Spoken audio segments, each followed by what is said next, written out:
I'm so sorry. I have. Hold on, I'm just gonna pause it.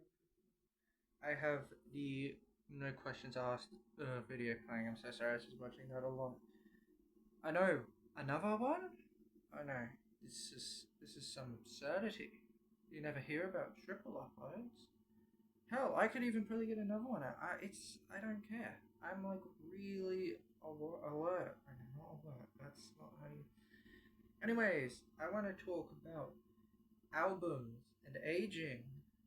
I don't know what the thumbnail is going to look like, but I will figure that out. But I thought this was something really interesting. This has been written for a few days at this point, but I wanted to talk about, especially in recent times, about albums and aging, because I want to look at nostalgic music for my generation, Gen Z, from 2000, because nostalgic music is such a broad term to everyone. Like nostalgic music for someone in their like 70s can be like Prince, David Bowie, Michael Jackson, you know. And then in my generation, a bunch of artists like Tyler the Creator, Frank Ocean, they're like considered, you know, just nostalgic artists. A lot of us actually, I have a thing written in. When we are, in my generation, when we are first usually getting into music, these are the artists I'm making an assumption, but these are the artists I assume most people are gonna start with. Tyler the Creator, Frank Ocean, Drake or Kendrick Lamar. If this was like pre-beef, it would probably be Drake, but now it's post. Yeah, yeah. Radiohead and Kanye West. I assume that's how a lot of us found a lot of our music taste. I definitely can agree. Tyler the Creator was like probably my first like real time fully getting into music and all the chord progressions. He was like sort of the first I listened to, and I'm like, oh shit, it can sound like that. It was like when I was first getting into music, roughly in like 2021, it was like Tyler the Creator, Frank Ocean, Kendrick Lamar, L Sweatshirt, JPEG Mafia, and then if there's any more, I'll probably put them in the description. Anyways, I'm so sorry. This was so ranty, but let's skip to point. Albums age with you. There is albums we usually can return to that are a sense of comfort for us, whether that is that we heard them at such a pivotal time in our lives, or maybe they just hit like really close to home because of personal experiences that we have all endured. I literally just made a video on Vanish and that one already is that album is becoming like a nostalgic album for me. But I wanted to bring this up because I have seen a couple people say, oh, they're different, and it's a bit confusing. But a lot of albums that are nostalgic, this should be like a very like obvious thing to say, but nostalgic albums to us are comfort albums. Whatever album that might be to you, that is whatever album you have nostalgia with, that can be a comfort album.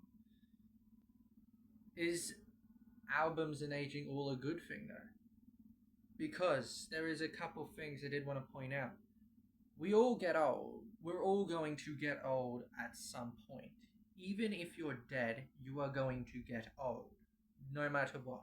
You're going to age constantly. That's just how it works. You're not going to be young forever, which is why it interests me. Why there is a lot of people who get to their 20s and they might only listen to the music that they listen to in their teens. It's not bad. It's not bad. That's a normal thing, I think, for most of us to do.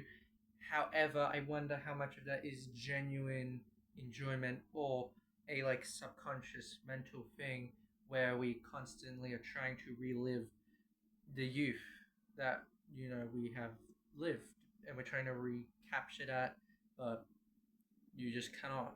you will never be able to capture a certain time in your life again. Certain albums can bring you back to that time. But do you want to stay in that time? Do you want to be 24 re-listening to Flower Boy wishing you were 15 again?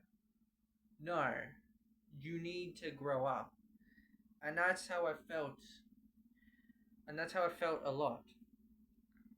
While we all have our own personal opinions, I believe that a lot of the reasons we do revisit these in some way is us trying to relive our youth in teenagehood, in being a teenager or even a child.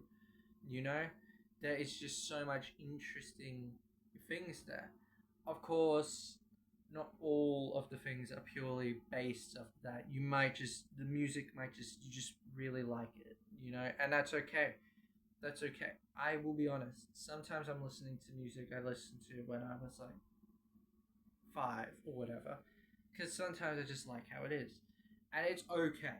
I did want to mention that. I feel like I've mentioned that. Okay, that if you are older and you are only listening to music from your youth, it's okay.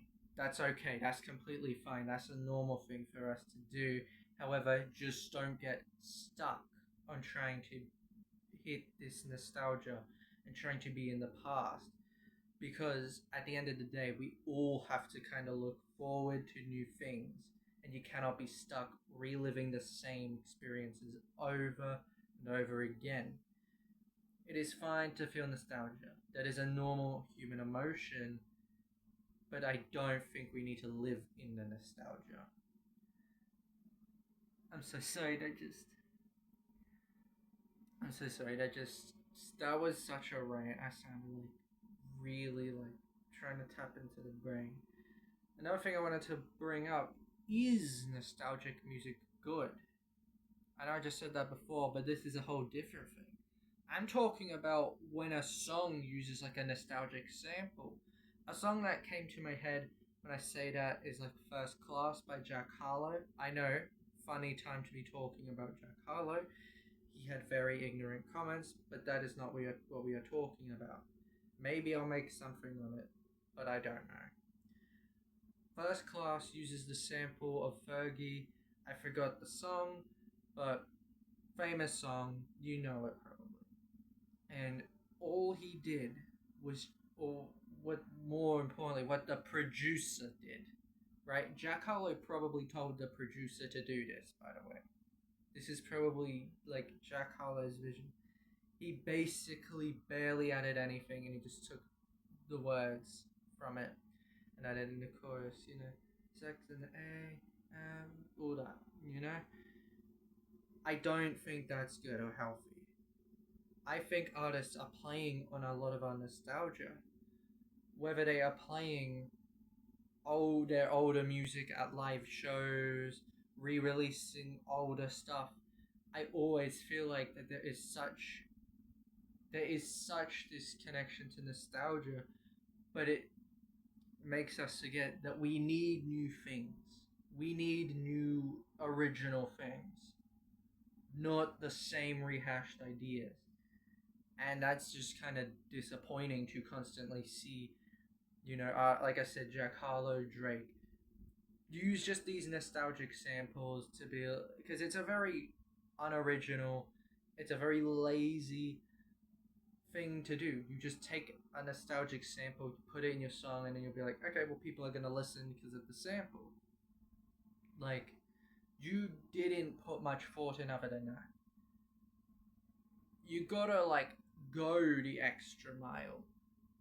Now, I will say this, sometimes it works. It's not very common that a nostalgic sample works, but it can work. But no examples really come to my head. And another thing I wanted to point out is how a lot of people, I think, are a bit blinded by nostalgia, especially about certain artists. When you look at someone like Kanye, people are always like, oh yeah, we need 2000s Kanye back. I love 2000s Kanye. We're not in the 2000s Kanye anymore. We're not in that era. We are in the 2020s Kanye. He's a fucking Nazi who is literally like spreading anti-Semitism and fucking hatred. You know, like get that in your head. You, as much as you want this old version of Kanye back, where before all this, you know, that's not gonna happen. That's just not gonna happen. And I feel like it's too late for, you know, him to recover from all the damage he has done. He has done so much harm to the Jewish community and just so much community, the LGBTQ community. Don't forget, he was like saying like the F slur and shit on Twitter. Can't forget. I just feel like that people are blinded by nostalgia, especially when looking at someone like Kanye. Sometimes it can go with Tyler the Creator. I was gonna say Frank Ocean, but his last album was like literally 10 years ago, so that doesn't feel right. But Tyler the Creator, I've had some people say, oh, I only like the Goblin era of Tyler. Goblin, Bastard, all that stuff, where, you know, it's very weird, disgusting shit. And it feels like that you are only liking it because it takes you back to a certain time in your mind, not because the music is actually that good. You are trying to live in a nostalgic world that you have created. However, you should not be living in a nostalgic world. You need to move on. That's just how it is. That's just my personal, what I have seen. That's just from what I have seen. That's, again, my thoughts. Now, me saying all this, I have my own nostalgic albums and nostalgic artists. Quadeca is my favorite artist, and he's probably the artist I have the most nostalgia with. Even if it's not full projects all the time. I mean, I didn't mean to haunt you. I have so much nostalgia with that album. I remember last year I could not sleep. It was like the middle of the night. I just laid down, headphones on, and I just cried to the album. And that's an experience that I'm never gonna have again.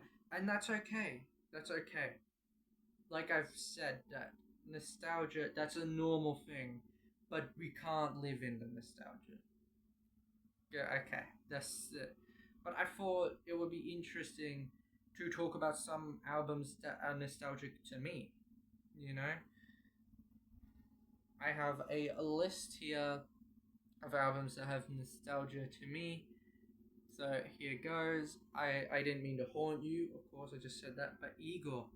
I mentioned Tyler a lot, but this album had a lot of nostalgia for me because that is this Igor, and I think it was Roadrunner by Brockhampton, kind of helped me realize my sexuality because I am bisexual, if you did not know. And it will have a special place in my heart, but yeah. Heavy by Young Fathers. Since I first heard it, I have been in love with this album, and I sometimes return to it just because it has that sense of comfort, because I know it so well. Especially like I Saw or Tell Somebody, you know, Be Your Lady is one of my favorites too. Another album I have insane nostalgia with is Dawn FM. I know it might not be everyone's favorite out of the Weeknd trilogy. I know everyone likes the Weeknd. I get it. But this album is just one I have a lot of nostalgia with. Because I remember listening with my friend and we just had a really good time. And that was like one of our last times we hung out.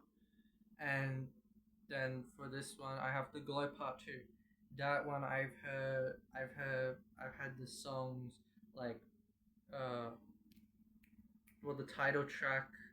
Title track is one of my favorite songs of all time because I've just heard it and just experienced the world with that song, because I've just had my own experiences and I've related a lot to what the lyrics were saying. There was a video I saw saying why you should listen to the microphones. I don't think I can tag the video, but I can tag the creator. That video is fantastic. Now, all those are nostalgic albums, and sometimes I'll revisit songs from them or the whole project. You know, lately I have actually been revisiting I Didn't Mean to Haunt You. However, I try my absolute hardest not to live in these worlds, in these nostalgic worlds that I've created in my mind, because I am in such a different era of my life. I am basically an adult in like a few months. I'm not even basically. I am an adult in June. I have to start paying rent. I'm gonna have to start, looking for a place to live, all that sort of shit. Like pretty standard stuff. And as scary as getting old might be, it is something we will all have to face. It is something you will have to face at some point. It is a depressing thought, and it can be quite depressing. That does happen, I'm sorry, probably should not have watched this video in the first place. But we're all going to age. This is something you just accept. You're going to get old. You can try and live as hard as you can in your youth. However, that's why you see a bunch of people who peak in high school, and then as they get older, they keep, only reminiscing about high school. There is so much more in the world than what lived in the past. The past is the past, but you have the whole future ahead of you. So, what should you do if you are stuck only listening to older music and you are stuck in this nostalgic world you have created in your mind? First of all, get out of your comfort zone. I know that's like so simple, but trust me, it is not as like easy. Like don't just like I have seen some people who will only listen to the same artist again and again, who are in like the same sort of genre. Maybe try something new. If you are a fan, I'm not saying to do like such an insane switch. I'm not saying to go from R&B to death metal or anything. But if you are stuck in only listening to one genre because that's one you have a lot of nostalgia with, and you just are stuck in a nostalgic world, maybe try and gradually build out of it. Let's use the R&B example. R&B is incredible. There is so much fantastic albums, The Velvet Rope, Brown Sugar, all that stuff. However, if you felt like you just want to listen to something, you're stuck in the nostalgic part in your head, maybe start by listening to some more like softer music, but from like another sort of genre. A good place to start, in my opinion, is bossa nova. A lot of great bossa nova albums. I will literally put some in the description of this because there is so much fantastic bossa nova out there that I think we all should be listening to. Luiz Bonfa, Getz, all that stuff. What else can you do? What else can you do? Ask your friends for like maybe song suggestions that might not be fully in your comfort zone. If you have a friend who is deeply into music, it is so important that if they recommend you something, you at least listen to a few songs, if not the full project, because you need to try something new. This isn't like, keep in mind, I don't think this isn't like going to immediately be like, okay, that's it, no nostalgia albums in my mind or whatever. We're all going to get nostalgic. That's just a normal thing, and it's fine. If I think it's completely fine and normal to revisit these albums every once in a while and see how does it age with you. Does it age and grow up with you, or does it stay in the past? But it's important to remember not to get stuck in the past. If you are stuck in the past, it's like a spider web, like the spider web of your conscious. You are stuck, and there's just a spider crawling down, and that's the past, and it will be there. It will be there as a threat. That sounds too violent. But imagine you're stuck in like a cobweb. There's a spider, and it is there. It will always be there. That is its home. But you can't be stuck in it. You need to break free and run into the wild and just look forward at all the new stuff and, break out of that cobweb and find some new sense of self. This just got really spiritual. I'm so sorry. But yes, I know this is a bit of a ranty video, but I really wanted to get this out there. This has been one of my favorites I've done. I still think the Vanisher one might be my favorite I've done, but this one was a very interesting thing I wanted to look at. Albums and aging, looking at nostalgic music for my generation. Again, this is all my personal thoughts. You don't have to have the same as me. In fact, do not have the exact same as me. Do not copy me. That would make me a bit weird. You are your own person. Please make your own interpretations up of this video. You could literally say this is one of the worst videos you've ever seen. And that is your opinion. What am I talking about now? This was a video about albums and aging. Anyways, I hope this made sense. Long story short, keep trying to discover new music, even if it's not exactly in your wheelhouse, and don't stay stuck listening to music that only reminds you of when you were younger or in a time more free. You need to find new music all the time, I think. I hope that made sense. See ya.